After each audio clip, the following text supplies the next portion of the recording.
మనం కంపేర్ చేస్తే భూమి అనేది అసలు ఏమీ లేదు.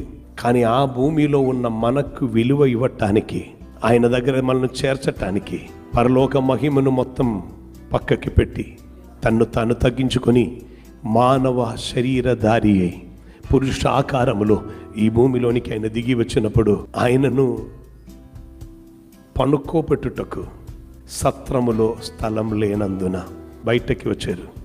ఇంకెక్కడ ప్రసవించారంటే, నా మాటలు నేను చెప్తాను, దూతల చేతిలో పరుండబెట్టడానికి ఒక స్థలం వెదిగి పశువుల పాకలో. ఆమేన్, హల్లెలూయా. ఆ మైదానం గురించి కూడా నేను ఒకసారి స్టడీ చేశాను. ఆ మైదానం కూడా ఆమేన్ ప్యూరిఫికేషన్ కొరకొని తీసుకొని వచ్చిన, అనగా బలియాగం అర్పించుటకు వేరుపరచబడినటువంటి గొర్రెలను సిద్ధపరుస్తున్న మైదానంలోనే ఆ కాపరులు ఉండను అంట. ఆయన తన్ను తాను తగ్గించుకున్నారు. ఎందుకు కొరకు తెలుసా? ఆ తండ్రిని మనకు పరిచయం చేయటానికి. నీ ఏ మతముకు చెందిన వ్యక్తి అయినా, ఏ కులముకు చెందిన వ్యక్తి అయినా పర్వాలేదు సహోదరా, కానీ ఒకటి మాత్రం నీవు తెలుసుకోకుండా పోవకూడదు.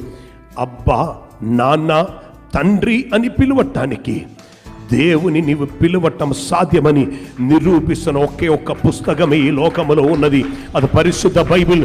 పరిచయం చేసిన వారు ప్రభువైన యేసుక్రీస్తు వారు మాత్రం. ఏదో దూరములో ఉండిపోయిన మనల్ని దగ్గరగా చేర్చారు ప్రభువైన యేసుక్రీస్తు.